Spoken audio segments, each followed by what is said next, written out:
Good morning. आज हम यहाँ फिजिक्स में 11th क्लास में द्रव्यमान केंद्र को पढ़ा रहे हैं। तो द्रव्यमान केंद्र किसे कहते हैं? जैसे ये कोई पिंड है, इस पिंड में ये कई कणों से मिलकर बना होगा। जैसे कण है, ये कई कणों से मिलकर बना होगा और इन कणों के बीच आंतरिक बल कार्य करते हैं। ये कण एक दूसरे से अन्योन्य क्रिया करते हैं और इनके बीच क्या लगता है? आंतरिक बल लगता है। तो इन कणों का, ऐसे कणों का समूह जिनके बीच आंतरिक बल लगते हैं और जिनका एक निश्चित आकार होता है, तो उसे हम कहते हैं, ऐसे कणों के समूह को हम कहते हैं निकाय। इसे हम क्या कहते हैं? निकाय। तो ऐसे कणों का समूह जिनके बीच आंतरिक बल कार्य करते हैं, उसे हम कणों का निकाय कहते हैं। अब प्रत्येक पिंड जो है वो कई कणों से मिलकर बना है, तो प्रत्येक पिंड क्या है? अपने में एक निकाय है, क्योंकि पिंड के कणों के बीच भी आंतरिक बल कार्य करते हैं। अब जहां तक द्रव्यमान केंद्र की बात है, द्रव्यमान केंद्र किसे कहेंगे? कि प्रत्येक पिंड या वस्तु में एक ऐसा बिंदु होता है जिस बिंदु पर वस्तु का संपूर्ण द्रव्यमान कार्य करता है। ऐसा बिंदु जिस पर वस्तु का संपूर्ण द्रव्यमान केंद्रित रहता है, उस बिंदु को द्रव्यमान केंद्र कहते हैं। तो द्रव्यमान केंद्र किसी पिंड का वह प्रतिनिधि बिंदु होता है जिस पर पिंड का संपूर्ण द्रव्यमान केंद्रित रहता है, और यह बिंदु यानी द्रव्यमान केंद्र ये पिंड की सभी प्रकार की स्थानांतरित गतियों का प्रतिनिधित्व करता है। यानी जो पिंड का वेग होगा वही वेग किसका माना जाएगा? द्रव्यमान केंद्र का। जो पिंड का संवेग होगा वही संवेग द्रव्यमान केंद्र का माना जाएगा। और ये जो द्रव्यमान केंद्र बिंदु होता है, ये इस प्रकार से व्यवहार करता है कि अगर पिंड पर बाह्य बल कार्य कर रहे हैं, तो ये इस प्रकार से व्यवहार करता है द्रव्यमान केंद्र की, जैसे सभी बाह्य बल इसी बिंदु पर कार्य कर रहे हैं। जैसे माना ये पिंड है, ये इतने कणों से मिलकर बना है, माना यहां पर ये बिंदु इसका क्या है? द्रव्यमान केंद्र है।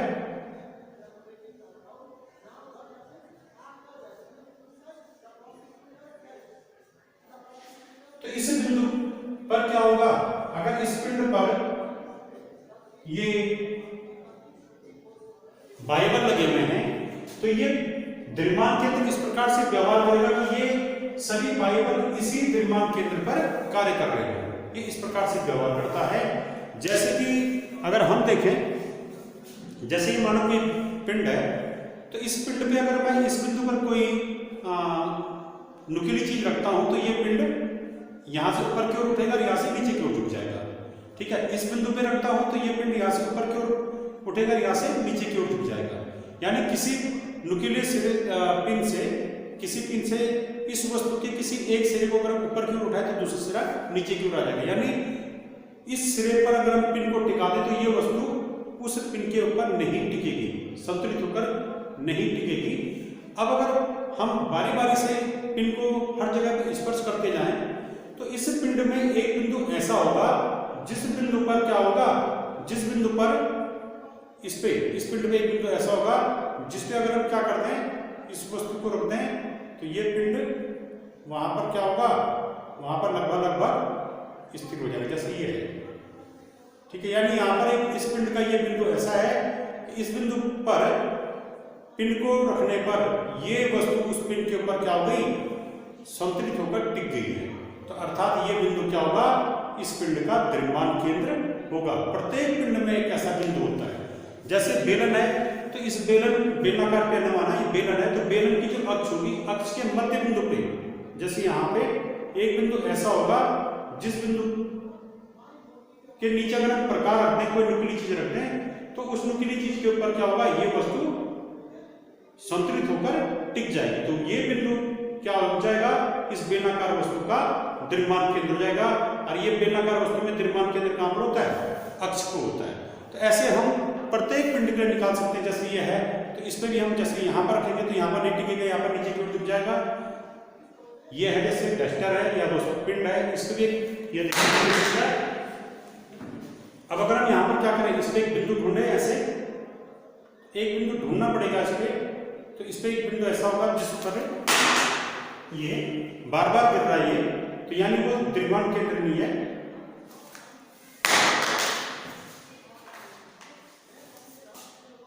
यानी इस पे क्या होगा, एक बिंदु ऐसा अवश्य होगा जिस पर इसको रखने पर ये उस पे टिक रहा होगा।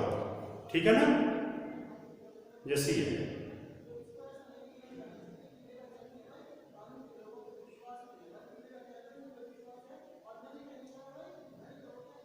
इस पे टिक गया। तो ये बिंदु इस समय इस पिंड का क्या हो गया, द्रव्यमान केंद्र हो गया, क्योंकि ये बिल्कुल स्थिर रूप से संतुलित रूप से टिका हुआ है। तो ये इस टाइम ये वाला बिंदु जो यहाँ पर आएगा ये इस पिंड का द्रव्यमान केंद्र कहलाएगा। तो अलग अलग पिंडों के द्रव्यमान केंद्र किसी एक निश्चित बिंदु पर होते हैं। जैसे गोले का द्रव्यमान केंद्र उसके केंद्र पर होगा, वृत्त का द्रव्यमान केंद्र उसके केंद्र पर होगा, त्रिभुजाकार पटल का जैसे त्रिभुज है इसका द्रव्यमान केंद्र इसके कहां पर होगा, ये माध्यिकाओं का जो कटान बिंदु होता है यहाँ पर इसका द्रव्यमान केंद्र सीएम होगा। द्रव्यमान केंद्र को सीएम से प्रकट करते हैं, सेंटर ऑफ मास से। तो इसका अर्थ है कि द्रव्यमान केंद्र किसी पिंड का वह बिंदु होता है जिस पर पिंड का संपूर्ण द्रव्यमान केंद्रित रहता है और यह इस प्रकार से व्यवहार करता है कि पिंड पर कार्य करने वाले सभी बाह्य बल द्रव्यमान केंद्र पर कार्य कर रहे हैं और ये पिंड की सभी प्रकार की स्थानांतरित गतियों का प्रतिनिधित्व करता है। यानी जो पिंड का वेग होगा वही वेग द्रव्यमान केंद्र का माना जाएगा और जो पिंड का संवेग होगा वही संवेग द्रव्यमान केंद्र का माना जाएगा। अब इसके बाद अगर हमें द्रव्यमान केंद्र निकालना है तो द्रव्यमान केंद्र कैसे निकालेंगे, जैसे कि माना ये कोई पिंड है, ये 3 कणों से मिलकर बना है और यहां पर इस तल में ये मूल बिंदु है। इस पहले वाले कण का द्रव्यमान माना m1 है, इस दूसरे वाले कण का द्रव्यमान m2 है, इस तीसरे वाले कण का द्रव्यमान m3 है। तो इस पहले वाले कण का इस मूल बिंदु O के सापेक्ष स्थिति सदिश क्या है, r1 है। इस दूसरे वाले कण का मूल बिंदु के सापेक्ष स्थिति सदिश माना r2 है। इस तीसरे वाले कण का मूल बिंदु के सापेक्ष स्थिति सदिश माना r3 है। इसी प्रकार से माना ये कण n बिंदु से ये माना इसका nवां बिंदु है, तो ये nवां कण है माना इसका, अब इसका द्रव्यमान क्या है, mn है। तो इस वाले कण का मूल बिंदु के सापेक्ष स्थिति सदिश है rn। तो यहां पर कोई पिंड n कोणों से मिलकर बना है और इन n कोणों के द्रव्यमान के अनुसार m1 m2 m3 ये इन कणों के द्रव्यमान है। nवें कण का द्रव्यमान mn है। इन कणों के मूल बिंदु O के सापेक्ष स्थिति सदिश r1 r2 r3 ये क्या है, इन कणों के मूल बिंदु के सापेक्ष स्थिति सदिश है। अब यहां पर इस इन कणों से मिलकर जो पिंड बना है इस पिंड का द्रव्यमान केंद्र अवश्य होगा। ठीक है, तो द्रव्यमान केंद्र माना, सपोज इसका द्रव्यमान केंद्र हम यहां पर मान लेते हैं, ये इसका माना द्रव्यमान केंद्र है।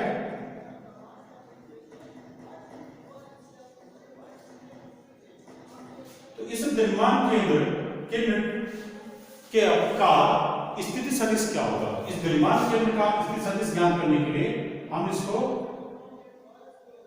यहां मूल बिंदु से बुलाए थे। माना इसका स्थिति सदिश है RCN, क्या है इसका स्थिति सदिश RCN। तो द्रव्यमान केंद्र का स्थिति सदिश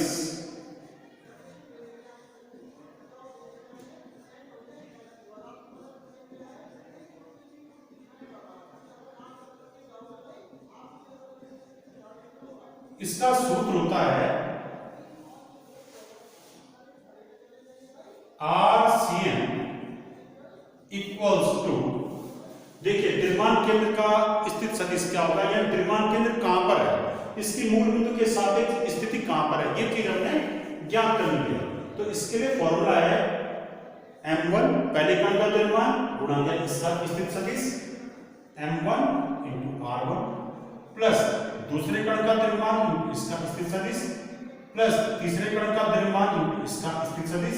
ऐसे जितने कणों के लिए जितने कण इसमें हैं प्रत्येक के लिए आएगा इसी प्रकार से mn nवें कण का द्रव्यमान इनटू इसका nवें कण का स्थिति सदिश बटे सभी कणों का द्रव्यमान m1 plus m2 plus m3 plus so on plus mn। तो यहां पर ये क्या आ गया, ये n कणों से मिलकर बने हुए इस निकाय या पिंड का द्रव्यमान केंद्र का सूत्र आ गया, या द्रव्यमान केंद्र के स्थिति सदिश का सूत्र आ गया। कई बार ऐसा होता है कि स्थिति सदिश न दिया हो, कई बार स्थिति सदिश नहीं दिया रहता। जैसे मैंने यहां पर मान लिया कि 3 कण है, ठीक है, इस कण का कोऑर्डिनेट है x1 y1 z1, इसके निर्देशांक दिए हैं। दूसरे कण के निर्देशांक है x2 y2 z2 और तीसरे कण के निर्देशांक है x3 y3 z3। तो इन कणों का ये इन कणों के निर्देशांक हैं। अब इन कणों से मिलकर जो निकाय बनेगा, ये जो निकाय बना यहां पर मानिए पिंड है, इसके ये पिंड है माना, इसके 3 कण दिखाए हमने। तो इनका माना इन कणों इस निकाय या इस पिंड का माना यहां पर क्या है, ये इसका द्रव्यमान केंद्र है Cm। तो इस द्रव्यमान केंद्र के निर्देशांक क्या होंगे, तो इसके निर्देशांक हम मान लेते हैं x बार y बार z बार। तो इन x बार y बार z बार के सूत्र क्या होंगे, वो इस प्रकार से आते हैं। 3 कण m1 m2 m3 माना इनसे मिलकर बनाया, एक कण ये है, दूसरा कण ये है, तीसरा कण ये वाला है, ठीक है। और इन कणों से मिलकर जो पिंड बना, इस पिंड का हमने द्रव्यमान केंद्र Cm मान रखा। तो हमें इस द्रव्यमान केंद्र के निर्देशांक निकालने हैं। हमने यहाँ पर निर्देशांक मान रखे x y y बार और z बार। तो इनके सूत्र निकालने हैं। तो इनके सूत्र होंगे कि द्रव्यमान केंद्र Cm के निर्देशांक, तो इसके निर्देशांक के सूत्र होंगे x बार, यानी इसका x निर्देशांक का सूत्र क्या होगा, वही पहले कण का द्रव्यमान इनटू इसका x निर्देशांक x1 प्लस दूसरे कण का द्रव्यमान इनटू इसका x निर्देशांक x2 प्लस तीसरे कण का द्रव्यमान इनटू x निर्देशांक बटे इन तीनों कणों के द्रव्यमानों का योग m1 plus m2 plus m3। ऐसे ही द्रव्यमान केंद्र का y निर्देशांक कैसे आएगा, यह आएगा y बार बराबर m1 y1 बार m1 y1 plus m2 y2 plus m3 y3। यानी द्रव्यमान किसी कण के द्रव्यमान को उसके निर्देशांक से गुणा कर दो, ठीक है, अर्थात हम सभी को जोड़ दो बट्टे m1 plus m2 plus m3। ऐसे ही द्रव्यमान केंद्र का z निर्देशांक यानी z बार का सूत्र क्या होगा, ये होगा m1 z1 plus m2 z2 plus m3 z3 बटे m1 plus m2 plus m3। तो ये इस प्रकार से हमने द्रव्यमान केंद्र के सूत्र निकाले, एक तो निर्देशांक के रूप में और एक उसमें स्थिति सदिश r के रूप में।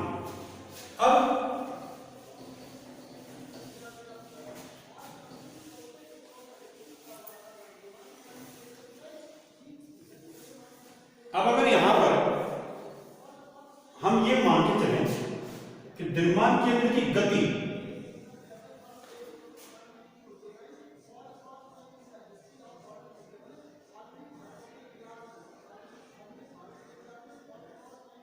द्रव्यमान केंद्र की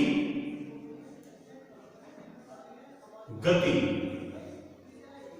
कि जो द्रव्यमान केंद्र होता है वो पिंड की सभी प्रकार की स्थानांतरीय गतियों का वर्णन करता है। यानी अगर पिंड सरल रेखीय गति करता है तो सरल रेखीय गति, पिंड की सरल रेखीय गति का प्रतिनिधित्व करने वाला जो बिंदु होता है वो बिंदु द्रव्यमान केंद्र होता है।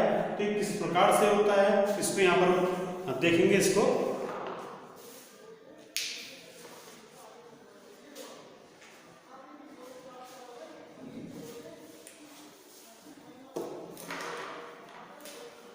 माना ये M1 ये कोई पिंड है, ये इन तीन कणों से मिलकर बना है M1, M2 और M3, और इनके मूल बिंदु O के सापेक्ष स्थित सदिश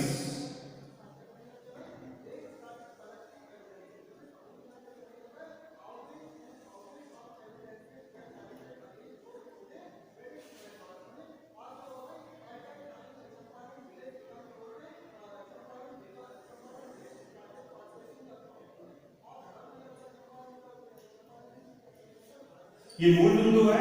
इस मूल बिंदु के सापेक्ष इस M1 द्रव्यमान वाले कण का पोजीशन वेक्टर R1, दूसरे वाले कण का पोजीशन वेक्टर R2 और तीसरे वाले कण का पोजीशन वेक्टर R3 है। और माना इस पिंड का या इस निकाय का द्रव्यमान केंद्र यहाँ पर है CM पर, और इसका पोजीशन वेक्टर है, इसका स्थित सदिश है RCM। तो इस RCM का सूत्र क्या होता है? इसका सूत्र अभी हमने पढ़ा था द्रव्यमान केंद्र के पोजीशन वेक्टर का सूत्र। तो ये होता है RCM या द्रव्यमान केंद्र का स्थिति सदिश।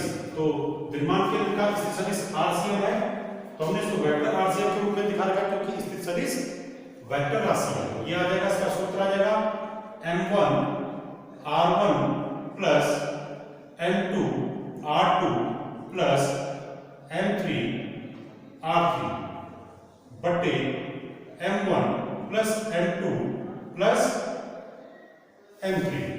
अब क्या कीजिए, यदि ये पिंड गति की अवस्था में है, ये बाइबल लगे इस पे कोई बाइबल लगता है माना F एक्सटर्नल, ठीक है, और बाइबलों के कारण इस पिंड पर बल कितना लग रहा है? इस पहले वाले कण पे बल F1, दूसरे वाले कण पे बल F2 लगता है, तीसरे वाले कण पे बल कितना लग रहा है? F3 लग रहा है, जिस कारण ये सभी कण क्या करते हैं? ये स्थानांतरित गति कर रहे हैं। तो जब इस पहले वाले कण पे F1 बल लगेगा तो उससे क्या होगा? ये जो है इसकी स्थिति में समय के साथ चेंज आएगा। तो इसलिए क्योंकि प्रत्येक कण की स्थिति में समय के साथ बदलाव होगा, इसलिए हम इनका समय के सापेक्ष अवकलन कर रहे हैं। तो दोनों तरफ इस सूत्र में दोनों तरफ अवकलन कर लेंगे। तो दोनों तरफ अवकलन कीजिए, d by dt of RCM, यानी स्थिति का समय के सापेक्ष अवकलन हो रहा है। यहां भी अवकलन कीजिए M1, तो अवकलन सिर्फ R वालों का होगा, इस इन पोजीशन वेक्टर का अवकलन होगा। तो यह आ जाएगा M1 d by dt of R1 plus M2 d by dt of R2 plus M3 d by dt of R3 बटे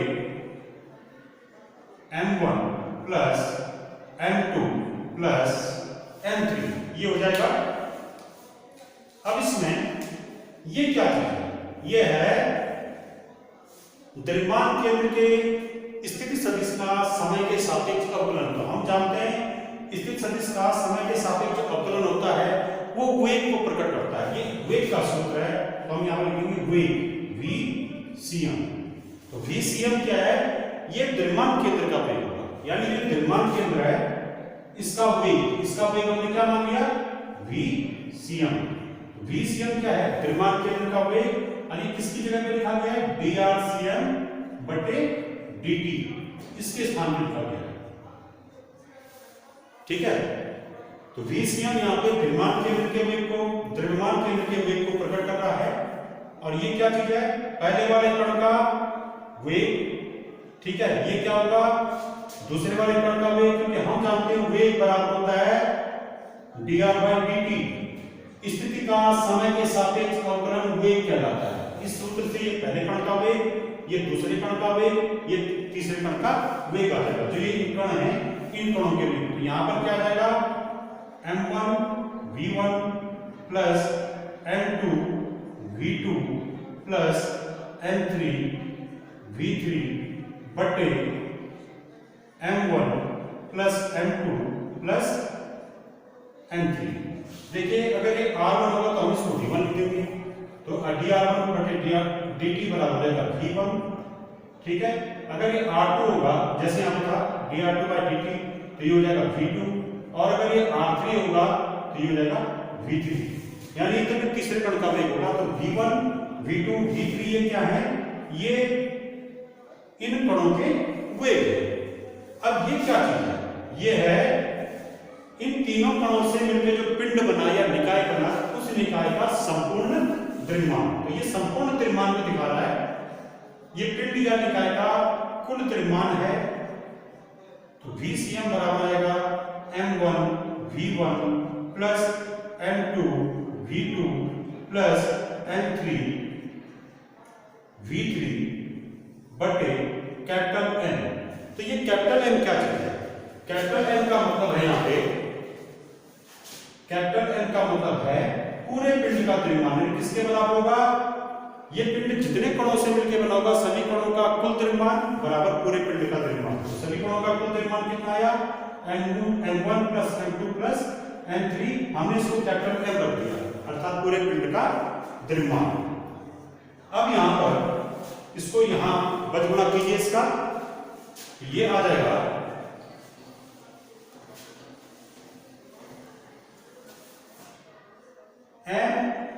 VCM बराबर m1 v1 plus m2 v2 plus m3 v3। ये आ गया। यहां पर ये क्या दिखा रहा है, पूरे पिंड का द्रव्यमान गुणा गया द्रव्यमान केंद्र का वेग। VCM द्रव्यमान केंद्र का वेग है, बराबर क्या है, पहले कण का द्रव्यमान इंटू पहले कण का द्रव्यमान इंटू पहले कण का वेग, धन दूसरे कण का द्रव्यमान दूसरे कण का वेग, धन तीसरे कण का द्रव्यमान इंटू तीसरे कण का वेग। इस प्रकार से आ जाएगा।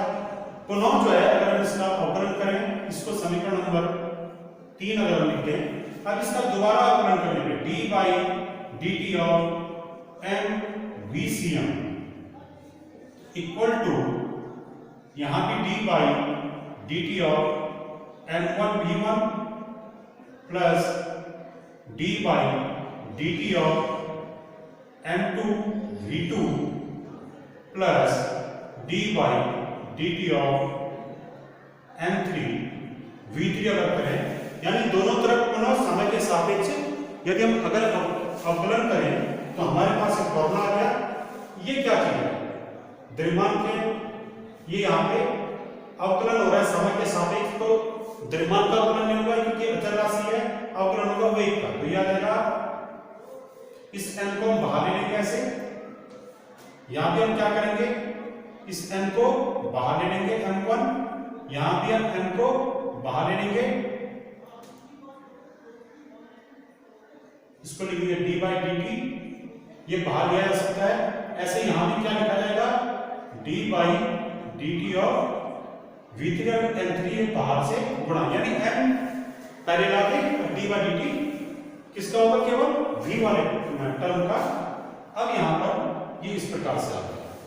तो ये क्या चीज है, वेग का समय के सापेक्ष अवकलन, ये कहलाता है त्वरण। तो ये त्वरण का सूत्र है, क्योंकि हमने पढ़ा है dv/dt, ये क्या दर्शाता है, त्वरण को। त्वरण a बराबर होता है वेग का समय के सापेक्ष अवकलन। तो यहां भी वेग का समय के सापेक्ष अवकलन हो रहा है हर जगह, यहां भी।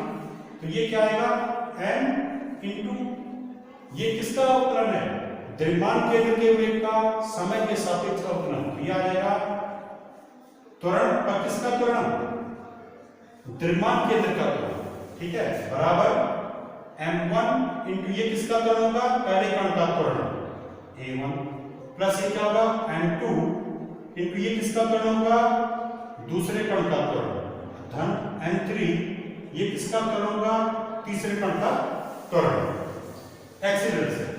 अब जो है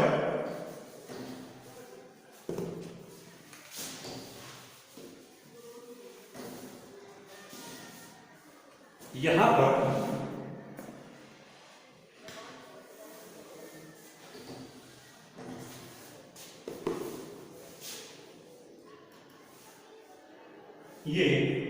ये क्या है, ये आया m इंटू ए। अगर हम देखें न्यूटन का गति का द्वितीय नियम m equal to m into a, ये है, यानी द्रव्यमान गुणा का त्वरण क्या है, बल के बराबर होता है। तो ये पहले कण का द्रव्यमान इंटू पहले कण का त्वरण, ये क्या प्रकट करेगा, पहले कण पे लगने वाला बाह्य बल F1 प्लस दूसरे कण का द्रव्यमान गुणा के दूसरे कण का त्वरण, ये क्या प्रकट करेगा, दूसरे कण पर लगने वाला बाह्य बल, ये तीसरे कण पर लगने वाला बाह्य बल बराबर m इंटू ए cm। अब ये क्या है, ये आ गया हमारा m a cm equal to, ये क्या चीज है, ये होगा इन कणों पर लगने वाले बाह्य बलों का योग। तो इनके योग को हमने क्या दिखा रखा है, F एक्सटर्नल से प्रकट कर रखा है। माना इन प्रत्येक कण पे लगने वाले बाह्य बलों का योग F एक्सटर्नल है, यानी ये हो जाएगा कुल बाह्य बल। तो ये कुल बाह्य बल हो गया। तो यहां से हमारे पास एक सूत्र आ गया, ये वाला,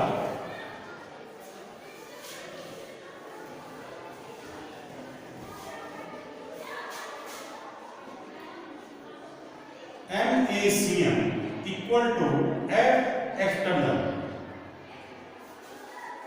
यानी किसी पिंड पर या कणों के निकाय पर लगने वाला कुल बाह्य बल, ये किसके बराबर होता है, निकाय के द्रव्यमान इंटू द्रव्यमान केंद्र के त्वरण। ये द्रव्यमान केंद्र का त्वरण है, ठीक है, यानी ये हो गया कुल द्रव्यमान, निकाय का कुल द्रव्यमान इंटू ये क्या है, द्रव्यमान केंद्र का त्वरण।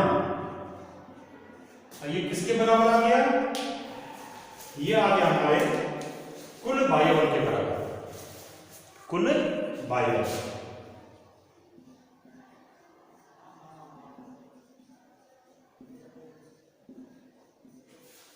तो इससे ही प्रकट हो रहा है कि द्रव्यमान केंद्र इस प्रकार से व्यवहार करता है कि पिंड पर लगने वाला कुल बाह्य बल वो द्रव्यमान केंद्र पर ही कार्य कर रहा है। जैसे यहां पर आता है कि कुल बाह्य बल किसके बराबर आया, कुल द्रव्यमान इंटू द्रव्यमान केंद्र का त्वरण। त्वरण किसका आया, द्रव्यमान केंद्र का, ठीक है, किसी विशेष कण का त्वरण नहीं आया, पूरे पिंड का त्वरण नहीं आया, केवल द्रव्यमान केंद्र का त्वरण आया। ये तो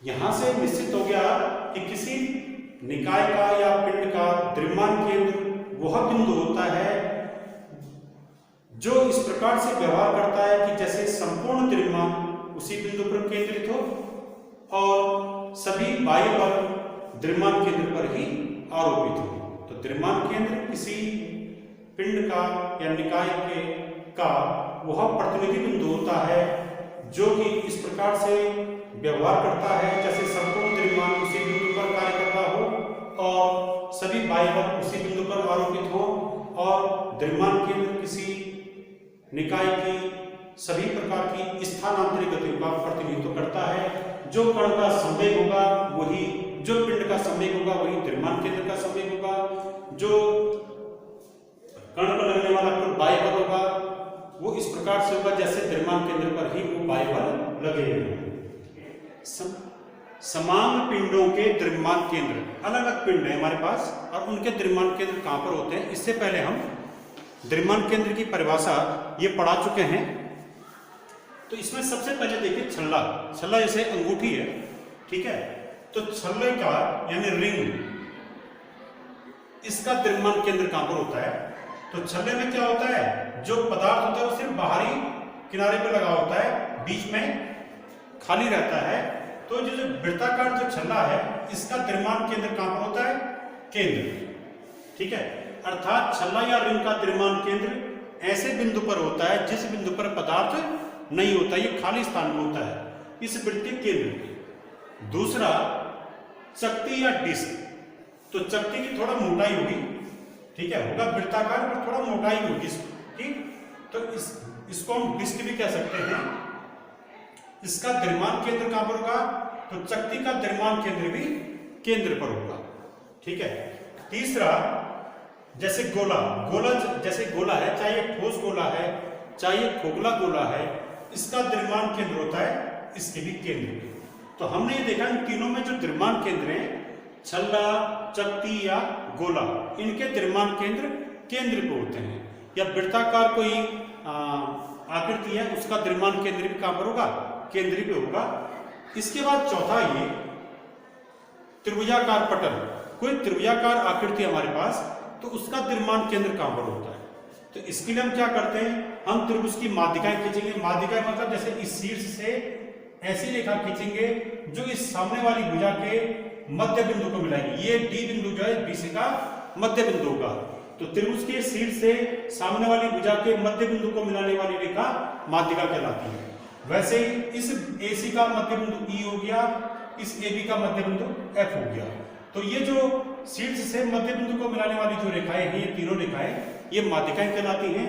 तो त्रिभुज की जो तीन माध्यिकाएं हैं, ए डी, बी ई और सी एफ, ये माध्यिकाएं जिस बिंदु पर एक दूसरे को काटेंगी, वो बिंदु जो है इस त्रिभुजाकार पटल का द्रव्यमान केंद्र होगा, और यही बिंदु इसका गुरुत्व केंद्र भी होगा। यहां पर एक शब्द है गुरुत्व केंद्र। तो गुरुत्व केंद्र किसे कहते हैं, गुरुत्व केंद्र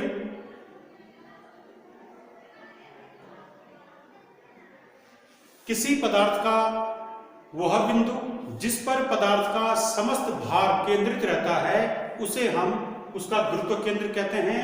और यह जो है पदार्थ की सभी प्रकार की गतियों का प्रतिनिधित्व करता है, चाहे स्थानांतरी गति हो चाहे घूर्णन गति हो, ये सभी प्रकार की गतियों का प्रतिनिधित्व करता है गुरुत्व केंद्र।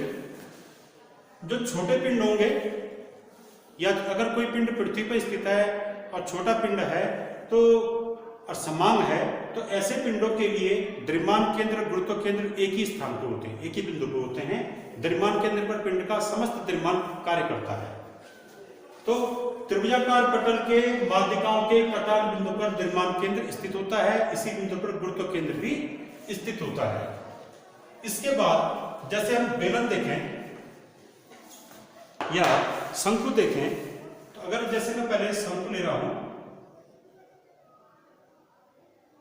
ये कोई लंबवृत्तीय शंकु है,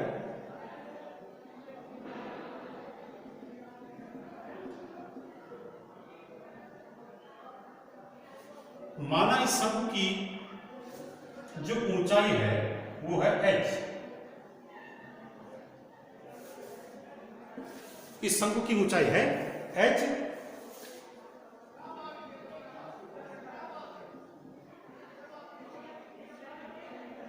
तो इसका जो गुरुत्व केंद्र होगा, इसका गुरुत्व केंद्र माना यहां पर है CM, तो इसके गुरुत्व केंद्र की स्थिति क्या होगी, ठोस शंकु का जो गुरुत्व केंद्र होता है वो आधार से h/4 ऊंचाई पे होता है।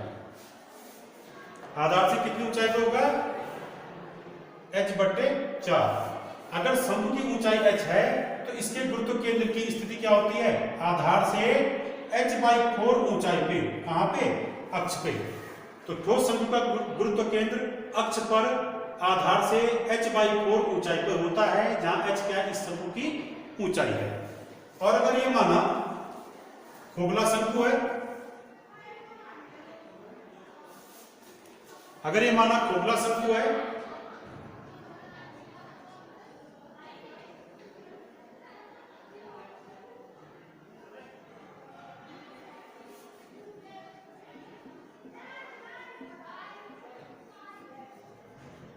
तो खोखला शंकु अगर माना इसकी ऊंचाई h है, तो इसके गुरुत्व केंद्र की स्थिति क्या होती है, माना इसका गुरुत्व केंद्र यहां पर है इस बिंदु पे, तो खोखले शंकु के लिए गुरुत्व केंद्र इस अक्ष पर आधार से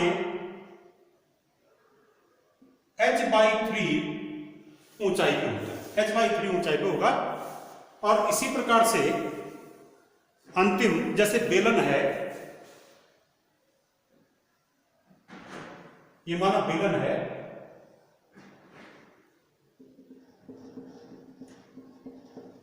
तो बेलन में शीर्ष और आधार पे जो वृत्त बने होंगे, इन वृत्तों को मिलाने वाली रेखा ये इसकी अक्ष कहलाएगी।